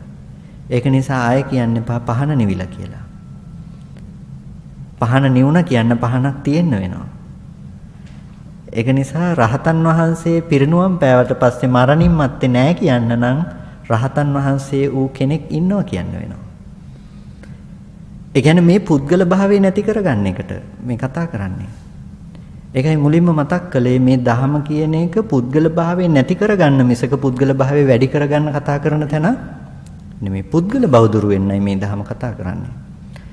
එතකොට අපිට පුද්ගල බව දුරු කරගන්න තියෙන දේ හම්බෙලා නම් ඒක හරියන්නේ නැහැ. ඒකයි කියන්නේ නිවන කියලා එකක් දකින්න හදන්නවත් එපා කියලා. නිවන කියලා එකක් ඕගොල්ලෝ හදාගත්ත නිවන නම් දකින්න හදන්නේ. නිවන කියන එක දකින්න නිවන තිබිලා නම් තියෙන නිවන දකින්න මට නෙමෙයිද පුළුවන් වෙන්නේ. ඔය මමත්වයේ දුරු කර ගැනීම තුළ නිවන් දකින්න එකයි තියෙන නිවන දකින්න මේ මම යවන එකයි අතර ලොකු වෙනසක් තියෙනවා. අහසට පොළොව වගේ. නිවන කියන එක මමත්වයේ නැති කරගන්න එක නිවන කියලා පනවන එක සහ හදාගත්ත නිවනක් තියෙන නිවනක් දකින්න යන එකයි අහසට පොළොව වගේ දෙකක්. ඒක නිසා හදාගත්ත නිවනක් දකින්න යන්න එපා. හදාගත්ත නිවන දකින්න යනවා නම් ඒක වැරදි. ඒක නිසා රහත් වෙන්න යන්න එපා. මොකද අපි රහත් වෙන්න යන්නේ මේ පුද්ගලයා රහත් කරගන්න යන්නේ. සෝවාන් වෙන්න යන්නේ මේ මාව මේ පුද්ගලයාව සෝවාන් කරගන්න. මේ රූපේ මේක සෝවාන් කරගන්න යන්නේ ඔය. මේ මමත්වයේ සෝවාන් කරගන්න යන්නේ. ඔය මමත්වයේ සෝවාන් කරාට වැඩක් නැහැ. මමත්වයේ දුරු කරගන්න එතකොට සෝවාන් කියයි. ඒක නිසා ඔය මාව සෝවාන් වුණා කියලා ඒක ඒ සෝවාන්කම දුගතියට හම්බෙන සර්ටිෆිකට් එකක් මිසක සසරින් මිදෙන්න හම්බෙන සර්ටිෆිකට් එකක් නෙමෙයි. ඒක නිසා මුළු ලෝකෙම සෝවාන් වුණත් කමක් නැහැ. ඕගොල්ලෝ සෝවාන් වෙන්න යන්න එපා. මොකද ඔය සෝවාන් කරගන්න හදන්නේ ඔය ඉන්න කෙනාව. ඔය ඉන්න කෙනා දුරු වෙන තමයි සෝවාන් ඵලය පනවන්න වෙන්නේ. ඒකෙන් කියන්නේ ඕගොල්ලන්ට මේ බණ ටික තේරුණා කියලා තේරුණ පමණින් ඕගොල්ලන්ට සෝවාන් ඵලය සාක්ෂාත් වුණා කියලා නෙමෙයි. කෙනෙක් කියනවා නම් තේරුණ පමණින් සෝවාන් ඵලය සාක්ෂාත් වුණා කියලා ඒක වැරදි. කේමක සූත්‍රයේ තියෙනවා මේ පංච උපාදානස්කන්ධේ පුද්ගලයෙක් නැහැ කියලා හොඳටම දන්නවා කියලා කියනකොට ස්තවිර භික්ෂුන් වහන්සේලා කියන එහෙනම් ඔබ වහන්සේ රහත් කියලා. කේමක හඳුරු කියනවා නෑ මම රහතුත් නෑ කියලා. එතකොට දැන් අපිට හැම වෙලාවකදීම අරිහත්ත්වයේ කියන එකත් අපි තුල පේන්න ඕනේ දේ ආශ්‍රවයක් ෂේ වෙන බව. ඕගොල්ලන්ට හෝටලයකට එක්කන් ගිහිල්ලා ලොකු ඕගොල්ලන්ට කියනවා මේ හෝටලේ ඔයාට අයිති කියන්නේ. ඔයාට අයිති කියලා හිතන්න කියලා. දැන් ඕගොල්ලෝ හිතුවා කියලා ඕගොල්ලන්ට අයිති කියලා තව කෙනෙක් කිව්වා කියලා ඕගොල්ලන්ට ඒක අයිති වුණාද? ඕගොල්ලෝ ඒකේ අයිතිකාරයද? නෑ. ඕගොල්ලෝ සම්මුතිය තුල ඒකේ හොයනවා මේක කොහොමද මට අයිති වෙන්නේ? කෝ මේක ලියලා දුන්නද? කෝ මේකේ ඔප්පුවකින් හරි මට පවර්ලා තියනවද? එහෙම නැතුව කොහොමද මේක මගේ කියන්නේ? මේක බොරුවක් කියලා ඕගොල්ලෝ සම්මුතිය තුල හොයන්නේ නැද්ද? හොයනවා නිකන් ඉන්නේ නැහැ. දෙයක් ඕගොල්ලෝගේ කියලා ගන්නකොට, ගෙදරක් ගන්නකොට ඕගොල්ලෝ ලිය කියවිලි අස්සම් කරලා තමයි ගන්න එක. ඇයි එතකොට තමයි ඕගොල්ලෝගේ කියලා ඔප්පු කරන්න පුළුවන්. හැබැයි ඒ වගේම ඕගොල්ලෝ ලෝකෝත්තර පැත්තට හිත තියෙනකොට කෙනෙක් සෝවාන් කියපු ගමන් මම සෝවාන් කියලා හිතා ගන්නවා. මේ ඉන්න කෙනාවම සෝවාන් කරගන්නවා. ඒක හරියන්නේ නැහැ. මම කියන්නේ ඉස්සර බුදුරජාණන් වහන්සේගේ කාලේ මාරයාට බුද්ධ රූපේ මවාගෙන ඇවිල්ලා මාරයා කියනවා සමහර වෙලාවට තියෙන්නේ ඇහැ නිට්ටයයි රූපේ නිට්ටයයි චක්කු විඥානේ නිට්ටයයි කියන මට වැරදුනා ඇහැ අනිත්‍යයි කිව්වට ඇහැ නිට්ටයයි රූපේ නිට්ටයයි චක්කු විඥානේ නිට්ටයයි කියලා. අද මායයට ඕක කියන්න ඕනේ නැහැ. අද මායයට බුද්ධ වේශයෙන් එන්න ඕනෙත් නැහැ.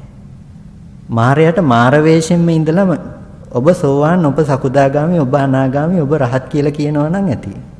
ඔක්කොම යනවා මායя ළඟට. බණ අහන්න. ඒක නිසා ඒ මට්ටමටපත් වෙන්න එපා. මේ ආශ්‍රව ටික ක්ෂය වෙන එක තමා තුළ දකින්න සක්කාය දිට්ඨිය දුරු වෙන බව දකින්න. ඒ ආශ්‍රව ක්ෂය වෙන එක දැකලා මේ ඇත නැත කියන අන්ත දෙක අතහැරෙන තැනකට යන්න. ඔගොල්ලොන්ට ඇත කියන අන්තයයි නැත කියන අන්තයයි දෙකම අතහැරුම තුල නිවන මිසක රහත් වූ පුද්ගලයෙක් ලෝකේ ඉන්න බෑ. මේ මම රහත් වෙලා රහත් වූ මම ඉන්නව නෙමෙයි. ඔය මමත්වයේ නසා ගැනීම තුලයි අරහත්ත්වේ තියෙන්නේ.